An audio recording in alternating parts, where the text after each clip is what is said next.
Hello and welcome to all my champions. Yes, बहुत सारे queries आ रहे थे समंदर मंथन अब वोकैबुलरी बुक से रिलेटेड। काफ़ी सारे स्टूडेंट्स जिसने इस बुक को खरीदा है उनके क्वेरीज आ रहे थे कि मैम एक बार आप यूट्यूब पे एक छोटा सा वीडियो बना दीजिए और बता दीजिए कि इस बुक को पढ़ना कैसे है। ठीक है, बुक बहुत सिंपल सा है, आप आराम से उसको पढ़ सकते हो, फर्स्ट पेज से ही पढ़ सकते हो। बट ठीक है, आप लोगों का रिक्वेस्ट था कि एक छोटा सा वीडियो बना दिया जाए, तो आई थॉट कि समंदर मंथन अब वोकैबुलरी बुक को पढ़ना कैसे है, इसका मैं एक छोटा सा वीडियो आपको मतलब पूरा डिटेल में बता देती हूँ कैसे कैसे क्या पढ़ना है। ओके, तो ये आपकी बुक है समंदर मंथन ऑफ वोकैबुलरी। इसको आप अमेजॉन और फ्लिपकार्ट से भी परचेज कर सकते हैं और ऑफलाइन भी ले सकते हैं अपने नियरेस्ट बुक शॉप से। ये बीच में आउट ऑफ स्टॉक हो गया था, लेकिन अब इसका नया स्टॉक आ गया है और ये अपडेटेड है। पिछले साल जितने भी क्वेश्चंस आए हैं एक्स्ट्रा, ओके, वैसे ये बुक में पहले से सब है, जो भी एक्स्ट्रा आया है मैंने वो ऐड कर दिया है। ठीक है, और बहुत ज़्यादा एडिशंस नहीं करने हैं। इससे क्या होगा ना, बुक काफ़ी मोटा हो जाएगा, फिर पढ़ने का मन भी नहीं करेगा। और मैंने फील किया कि मुझे बहुत कम ही क्वेश्चंस ऐड करना पड़ा, क्योंकि पहले से इसमें सारा चीज़ मेंशन था, सारे मतलब वर्ड्स वगैरह थे। जो कुछ भी मुझे नया दिखा मैंने ऐड कर दिया है, सारे एग्जाम्स को ध्यान में रखते हुए। This book is for all exams. ठीक है, तो चलो स्टार्ट करते हैं समंदर मंथन बुक को पढ़ना कैसे है। ठीक है, ये आपका बुक है, इसका कवर पेज भी थोड़ा सा चेंज हुआ है, फोटो भी चेंज हुआ है, नया एडिशन आ गया है। चलो अब चलते हैं कि इस बुक को पढ़ना कैसे। ठीक है, हाँ, ठीक है, इस बुक को पढ़ना कैसे है। देखो, ये जो बुक है ना, ये ब्लैक एंड वाइट में ही है, अंदर का पेजेस वाइट और ब्लैक में ही है, लेकिन मैंने स्लाइड्स को समझाने के लिए मैंने स्लाइड्स को ब्लैक कलर का इसलिए लिया है ताकि आपको दिखे। कभी कभी क्या होता है ना कि वाइट कलर का बुक का मैं डायरेक्ट पेज ले आती तो आपको नहीं दिखता। ओके, देखने में दिक्कत होती, लाइट की वजह से बहुत ज़्यादा रिफ्लेक्ट हो रहा है लाइट, तो मैंने क्या किया है कि ब्लैक कलर में दे दिया है। ओके, ताकि आपको समझ में आसानी से आ जाए। वैसे बुक में वाइट कलर का ही है। ठीक है, तो सबसे पहले आप बुक खोलोगे तो सबसे पहला आपको आएगा that is vocab through root words. पहले मैंने क्या किया है, जितने भी वर्ड्स जिसका रूट बनता है वो दे दिया है। यहाँ पे तो मैंने थोड़ा सा बस आपको दिखाने के लिए ले लिया है, बट उसमें आई थिंक 100 रूट्स तो करीब होंगे। देखो, रूट वर्ड है, यहाँ पे मैंने जो पहला वाला रूट डाला है फिड।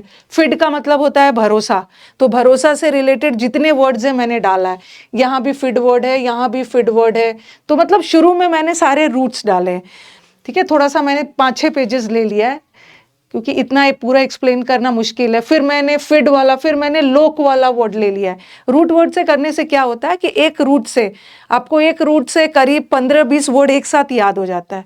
लोक वर्ड आ गया या LOQ आ गया, इसका मतलब होता है बातचीत से रिलेटेड, और लोक से रिलेटेड सारे वर्ड्स एक जगह मैंने डाल दिया है। फिर आपका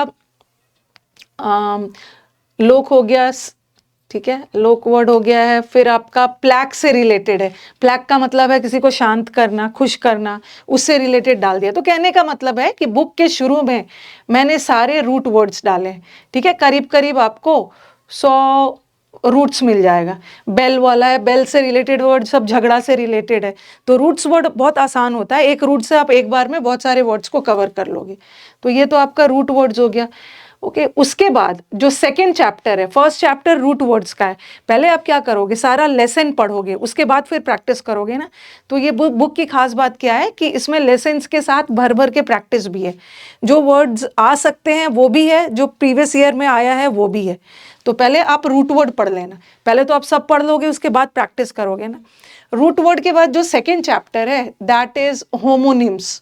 होमोनिम्स भी है और वर्ड्स ऑफन कंफ्यूज्ड। ठीक है, होमोनिम्स में क्या होता है, कुछ ऐसे वर्ड्स होते हैं जिसका प्रोनाउंसिएशन सेम होता है बट स्पेलिंग अलग होता है, मीनिंग अलग होता है। ये भर भर के एग्जाम्स में आ रहे हैं। इस चैप्टर में CDS में कुछ नए क्वेश्चंस आए थे होमोनिम्स वाला, जो मैंने इस नया वाला एडिशन में ऐड कर दिया है। ठीक है, जैसे हिस्टोरिक है, हिस्टोरिकल है, हिस्ट्रियोनिक है, एक जैसा लग रहा है बट सबका मतलब अलग है। और इसमें क्या किया है, और हिंदी में भी है, सबका हिंदी भी डाला है। So this book is bilingual, एक एक वर्ड का हिंदी में भी आपको मीनिंग दिया हुआ है बट सेंटेंसेस इंग्लिश में लिखा हुआ है। ठीक है, फिर आपको मोमेंटम है, अब देख रहे हो, मोमेंटम का मतलब होता है गति, उसका इंग्लिश मीनिंग भी है पेस या स्पीड। तो जो बच्चे हिंदी मीडियम वाले हैं, इंग्लिश मीडियम वाले हैं, दोनों के लिए ये बुक अप्रोप्रिएट रहेगा।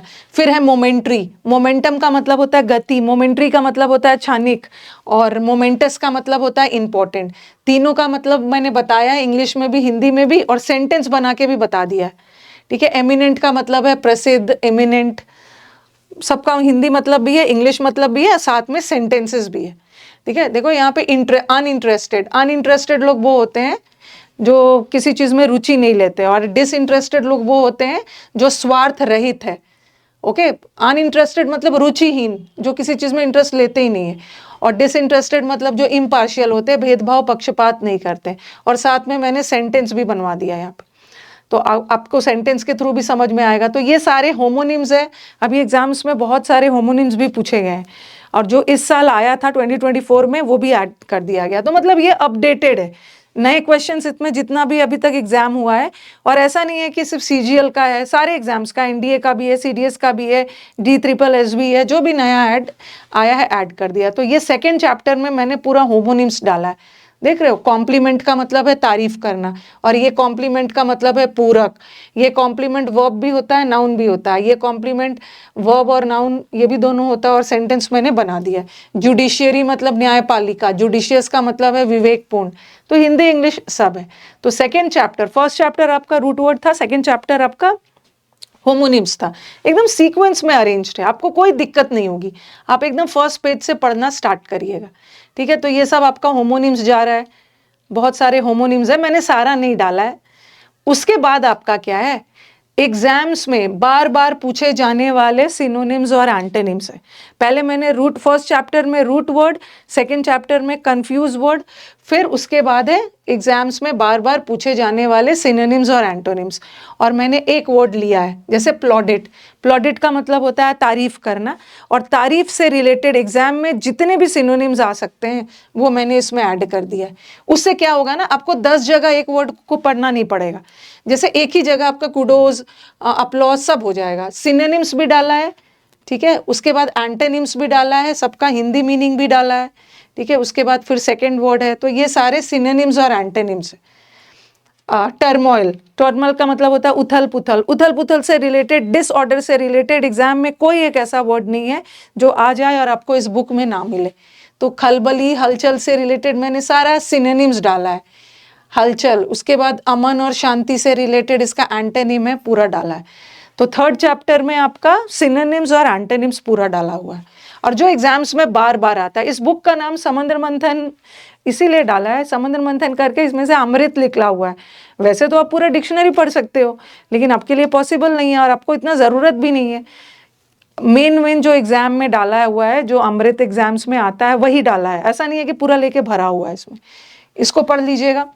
तो जब आपका सिनोनिम्स और एंटोनिम्स हो जाएगा, उसके बाद हाँ, सिनोनिम्स और एंटोनिम्स है, ये सारा डाला हुआ है, आप आराम से इसको पढ़िए। आपको एक जगह पे सारे वर्ड्स मिल जाएगा, टेंशन लेने की ज़रूरत नहीं। हाँ, अब आपका क्या होगा, अब आपने रूट वर्ड पढ़ लिया, अब आपने कंफ्यूज वर्ड पढ़ लिया, होमोनिम्स पढ़ लिया, सिनोनिम्स एंटोनिम्स पढ़ लिया। इतना पढ़ने के बाद आपको प्रैक्टिस की ज़रूरत पड़ेगी ना। ओके, उसके बाद ठीक मैंने प्रैक्टिस डाला हुआ है। ठीक है, प्रैक्टिस में देखो कैसा डाला है, पूरा A to Z practice synonym पूरा डाला हुआ है इसमें। A to Z सिनोनिम बन जाएगा तो एंटोनिम तो खुद ही बन जाता है, बस वर्ड का सिनोनिम पता होना चाहिए। अब पिछले वाले लेसन में मैंने सिनोनिम्स एंटोनिम्स दोनों डाला हुआ है। इतना पढ़ने के बाद आप पूरा A to Z का प्रैक्टिस डाला हुआ है। ए से रिलेटेड आपके 50 वर्ड्स है, ये वाला पहले नहीं करना है, A to Z पहले नहीं करना है। देखो इसका नाम ही दिया हुआ है A to Z practice set. Practice set तो तब करोगे बट पहले जब पहला 3 चैप्टर पढ़ लोगे। पहला 3 चैप्टर पढ़ के फिर आप प्रैक्टिस करिएगा। ए से रिलेटेड जो भी इसका करेक्ट ऑप्शन है, एब्रोगेट का मतलब है खारिज करना, रिपील करना, एडिल्यूशन का मतलब है चापलूसी, इसका आंसर थर्ड होगा। और इसकी खास बात क्या है कि सिर्फ मैंने करेक्ट आंसर ही नहीं डाला है, करेक्ट आंसर के साथ साथ बाकी सारे ऑप्शंस का भी मीनिंग डाला हुआ है। जो आंसर होगा वो उसका तो मैंने मीनिंग डाला ही है, और बाकी जो 3 ऑप्शन है उसका भी मीनिंग डाला हुआ है, हिंदी और इंग्लिश दोनों में है। ठीक है, हिंदी और इंग्लिश दोनों में दिखाती हूँ आपको। ये प्रैक्टिस करना बहुत जरूरी, A से लेकर Z तक है। इसके लिए ना फिर इस बुक में आप पढ़ भी लोगे, इस बुक से आपका प्रैक्टिस भी हो जाएगा। ऐसा नहीं है कि अलग से आपको कुछ प्रैक्टिस पेपर खरीदने की ज़रूरत पड़ेगी, प्रीवियस पेपर भी खरीदने की ज़रूरत नहीं है, क्योंकि इस बुक में A to Z वोकैब के प्रैक्टिस के साथ साथ प्रीवियस पेपर का भी प्रैक्टिस डाला हुआ है। ठीक है, अब देखो आंसर दिया है, इसका आंसर जो दिया है ना, जो पहला वर्ड था, पहला वर्ड का आंसर एब्रोगेट का तो मैंने आंसर दिया है रद्द करना, खारिज करना। उसके साथ साथ बाकी जो 3 ऑप्शंस है ना, उसका भी मीनिंग अच्छे से हिंदी में और इंग्लिश दोनों में एक्सप्लेन किया गया है। तो आपको डिक्शनरी और वो सब खोलने की ज़रूरत नहीं है। ओके, कभी कभी होता है ना कि ठीक है करेक्ट आंसर तो हमें पता चल गया, बाकी 3 का मीनिंग क्या होगा, तो बाकी 3 जो है उसका भी ऑप्शन, 4 ऑप्शन आता है ना, तो एक तो सही है और बाकी 3 का भी हिंदी और इंग्लिश मीनिंग दोनों दिया है। आपको अलग से डिक्शनरी और हिंदी और वो सब खोलने की ज़रूरत नहीं है, सारा एक्सप्लेनेशन डिटेल में। देखो अभी तक तो ए वर्ड का है, ए वर्ड का जा रहा है, ठीक है, ऐसे ही करके फिर बी वर्ड्स का आएगा, ठीक है, बी वर्ड्स का आएगा, उसके बाद ठीक है, पहले फिर उसके बाद भर भर के प्रैक्टिस करोगे। और आप कुछ बोलोगे ना कि मैम सिनोनिम्स और एंटोनिम्स तो बहुत कम पूछ रहे हैं एग्जाम्स में वोकैबुलरी, बट आप वोकैबुलरी सिर्फ सिनोनिम्स एंटोनिम्स के लिए नहीं पढ़ रहे हैं, आप वोकैबुलरी क्लोज टेस्ट के लिए भी पढ़ रहे हैं, फिलअप्स के लिए भी पढ़ रहे हैं, पैसेज के लिए भी पढ़ रहे हैं। तो पूरा देखा जाए तो वोकैबुलरी का वेटेज बहुत ज़्यादा होता है। तो ए टू जेड का जब आप प्रैक्टिस कर लोगे, ठीक है, ए टू जेड वोकैब एक ऐसा वोकैब है ना जिसके बाहर कुछ भी आने वाला नहीं है। उसके बाद आपको लगेगा कि चलो कुछ ऐसा मिल जाए जिससे प्रीवियस पेपर भी हमारा बन जाए। तो ए टू जेड करवाने के बाद मैंने 2018 से लेकर 24 तक, 24 मतलब पिछले साल तक, नवंबर दिसंबर तक जितने भी एग्जाम्स हुए हैं उसका सारा क्वेश्चंस इसमें डाला हुआ है। ठीक है, पहले आप नॉर्मल वर्ड्स करोगे, फिर आप वोकैबुलरी वाला वर्ड्स कर मतलब प्रीवियस पेपर कर लेना। इसके अलावा आपका कुछ नहीं आने वाला है। प्रीवियस पेपर दिया हुआ है यहाँ पे, ठीक है, सारा प्रीवियस पेपर है। देखो प्रीवियस पेपर का पहले मैंने पूरा प्रीवियस पेपर का सिनोनिम्स दिया है, ठीक है, ए टू जेड वाला प्रैक्टिस में ना मैंने सिनोनिम्स रखा है, लेकिन प्रीवियस पेपर के प्रैक्टिस में मैंने पूरा पहले सिनोनिम्स का प्रैक्टिस दिया है, फिर मैंने एंटोनिम्स दिया है। तीसरा चैप्टर जो है एंटोनिम्स का है, 18 से लेकर 24 तक का पूरा एंटोनिम्स है। तो ये तो सिनोनिम्स एंटोनिम्स हो गया। और वोकैब हमारा समंदर है, वोकैब में सिर्फ सिनोनिम्स एंटोनिम्स और रूट वर्ड्स ही नहीं होता है ना, वोकैब में हमारा इडियम्स भी आता है। अब देखो हमारा चौथा चैप्टर है, that is idioms and phrases. इस बुक में मैंने 2000 इडियम्स डाला है और नया एडिशन में करीब 40, 50, 60 ऐड किया है। इतना कर लोगे that is more than sufficient. मैं जब एग्जाम्स होते हैं तो बुक से सब मैच करती हूँ तो देखती हूँ कि 95% इडियम्स मैच हो जाता है। अब कभी कभी होता है ना 3-4% का भी अलग कुछ नया पूछ दिया। तो पहले ना मैंने इडियम्स में थीमेटिक इडियम्स रखा है, मैन से स्टार्ट होने वाले सारे इडियम्स, हॉर्स वाला सारा idioms, dark horse, beat a dead horse, pull the cart before the horse, theme वाला है। ओशन से रिलेटेड सारे इडियम्स, सी से रिलेटेड सारे इडियम्स, ये सब है।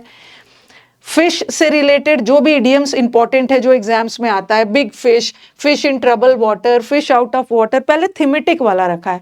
क्योंकि थीमेटिक में क्या होता है ना, एक थीम वाले इडियम में करीब 10-12 इडियम्स एक साथ कवर हो जाता है। ओके, ग्रीक माइथोलॉजी से रिलेटेड है, फेदर से, डॉग से रिलेटेड सारे इडियम्स है। ओके, उसके बाद आपका एप्पल से रिलेटेड इडियम्स है, रेड कलर से रिलेटेड इडियम्स है, सारा इडियम्स है ये सब। ओके, तो ये तो थीमेटिक इडियम्स हो गया। उसके बाद थीमेटिक इडियम्स भी इतना वास्ट है ना, हमेशा कुछ कुछ नया इडियम्स आ जाता है। तो उसके अलावा मैंने करीब 2000 इडियम्स डाला है 2018 से 24 तक में, जो एग्जाम में पूछा गया। ठीक है, एग्जाम में पूछे गए सारे इडियम्स। और बता रही हूँ बुक ब्लैक कलर का नहीं है, ब्लैक कलर तो मैं इसलिए दिखा रही हूँ कि ताकि आपको आसानी से स्क्रीन पे स्लाइड दिख जाए। ठीक है, मैंने ये फील किया ये जो इडियम्स है ना 18 से 24 तक का भी आप सिर्फ पढ़ के चले जा रहे हो, आपका काम हो जाएगा। ओके, इसमें मैंने अपडेट कर दिया है, पिछले साल तक का सारा है, कोई टेंशन लेने की बात नहीं है, सारा कवर हो जाएगा। इसके अलावा आपको कोई एक्स्ट्रा नहीं पढ़ना है। ये आपने देखा होगा मैंने क्या किया है, चैप्टर बनाया है, प्रैक्टिस बनाया है, नॉर्मल प्रैक्टिस, फिर और प्रैक्टिस दिया है जिसमें सारे प्रीवियस ईयर क्वेश्चंस कवर हो जाए।